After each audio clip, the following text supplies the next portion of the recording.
The night life of Muscat. അപ്പോൾ ഇന്ന് ഞാൻ നിങ്ങളുടെ മുന്നിലേക്ക് സമർപ്പിക്കുന്നത് മസ്കറ്റിലെ കുറച്ച് തണുത്ത രാത്രികളെക്കുറിച്ചാണ്. ഇവിടെ ഒരു നവംബർ തുടങ്ങി മാർച്ച് ഏപ്രിൽ വരെ നല്ല തണുപ്പ് സീസണാണ്. ഒരു പ്രത്യേക തരം തണുത്ത കാറ്റ് ഇങ്ങനെ വീശിക്കൊണ്ടേയിരിക്കും. ഇനി മഴയെ കൂടെ പെയ്തു കഴിഞ്ഞാൽ ഈ തണുപ്പ് ഇരട്ടിയാകുമേ. ഇവിടെ ഈ തവണ മഴയൊന്നും പെയ്തില്ല, പക്ഷേ ഒമാൻ്റെ പല സ്ഥലങ്ങളിലും മഴ പെയ്തെന്നൊക്കെ കേട്ടിരുന്നു. അപ്പോൾ ഇങ്ങനെ തണുപ്പായതുകൊണ്ട് തന്നെ രാത്രി പുറത്തിറങ്ങി നടക്കാൻ ഒരു പ്രത്യേക സുഖമാണ്. ഞങ്ങൾ കുറേ നേരം വണ്ടിയിലും പിന്നെ നടന്നും പാർക്കിലും ഒക്കെ പോയി ഇരുന്നും പിന്നെ മെയിനായിട്ട് ഫുഡും ഒക്കെ കഴിച്ചാണ് തിരിച്ചു കയറാറ്.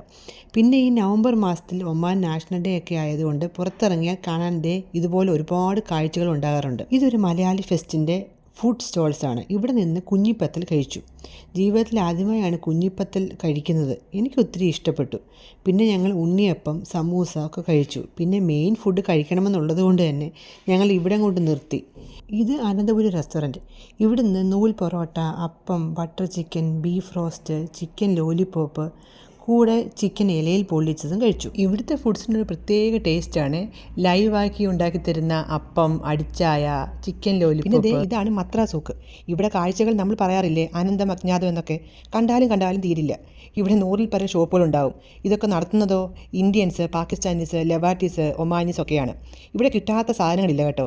Perfumes, souvenirs, craft works, silver jewellery, dresses, toys, ബക്കൂർ, കുട്ടികൾക്കായുള്ള ഹെയർ ക്ലിപ്പ്, ഒമാനി ഹലുവ, ഷോൾസ്, അബായ. പലരും ദൂരത്തു നിന്നൊക്കെ ഇവിടെ വന്ന് അബായ വാങ്ങിക്കൊണ്ട് പോകാറുണ്ടെന്ന് പറഞ്ഞു കേട്ടിട്ടുണ്ട് കേട്ടോ. നമ്മൾ മലയാളികൾക്ക് നാട്ടിൽ പോകുന്നതിന് മുമ്പ് ഇവിടെ വന്ന് കുറേ സാധനങ്ങൾ വാങ്ങിക്കൊണ്ട് പോകാം. അവിടെ ഒരു മലയാളിയുടെ ഷോപ്പ് കണ്ടപ്പോൾ പുള്ളി ഞങ്ങൾക്ക് കുട്ടികൾക്ക് കളിക്കാൻ കുറേ സാധനങ്ങളുണ്ടെന്ന് പറഞ്ഞ് ഓരോന്ന് കാണിക്കുന്നതാണ് ഈ രംഗം. വീഡിയോയിൽ ഫേസ് ഒന്നും കാണിക്കല്ലേ എന്ന് പറഞ്ഞപ്പോൾ ഞാൻ ഇങ്ങനെ എടുത്തതാണ് കേട്ടോ. പിന്നെ ഈ ചേട്ടൻ്റെ കടയിൽ കയറി കുറേ കുട്ടി ക്ലിപ്സൊക്കെ വാങ്ങി. മത്രാസൂക്കിൻ്റെ അടുത്തായി തന്നെ ഫിഷ് മാർക്കറ്റും വെജിറ്റബിൾ മാർക്കറ്റും ഒക്കെ ഉണ്ട്. അവിടെ വെജിറ്റബിൾ മാർക്കറ്റിൽ പോയതിൻ്റെ രംഗങ്ങളാണിത്.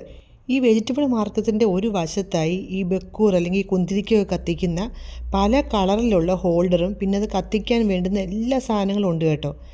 എന്ത് വാങ്ങണമെന്ന് കൺഫ്യൂഷനായിരുന്നു ഞങ്ങൾക്ക്. പിന്നെ എന്തൊക്കെയോ വാങ്ങി അവിടെ നിന്നും ഇറങ്ങി.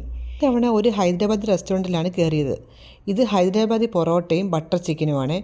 ഇത് നമ്മുടെ കേരള പൊറോട്ടയുടെ ടേസ്റ്റ് അല്ലായിരുന്നു, വേറെ ഒരു ടേസ്റ്റ്, പക്ഷേ കൊള്ളാം. പിന്നെ നെക്സ്റ്റ് ഡേ ഇറങ്ങിയപ്പോൾ വെജിറ്റേറിയനാകാമെന്ന് കരുതി ചന ഭട്ടൂരയാണ് കഴിച്ചത്. പ്ലേറ്റിനെക്കാട്ടിലും വലിയൊരു ഭട്ടൂര്. ഇത് കഴിച്ചാൽ പിന്നെ 2 ദിവസത്തേക്ക് ഒന്നും കഴിക്കേണ്ട. പിന്നെ ഇത് ഞങ്ങളുടെ ഫ്ലാറ്റിൻ്റെ അടുത്തുള്ള ജ്യൂസ്കോ. അവിടെ നിന്ന് club sandwich, shawarma, Arabic plate, shawarma plate, chicken nuggets, French fries ഒക്കെ കഴിച്ചു. പിന്നെ ഈ വീഡിയോ കണ്ടപ്പോൾ നിങ്ങൾക്ക് ഇതൊരു ഫുഡ് വ്ലോഗ് ആണെന്ന് തോന്നിയെങ്കിൽ അത് വെറും യാദർച്ഛികം മാത്രം. എന്നാൽ പോട്ടെ, അടുത്ത വീഡിയോയിൽ കാണും വരെ എൻ്റെ സ്വന്തം കയ്യൊപ്പോടുകൂടി സൈനിങ് ഓഫ്.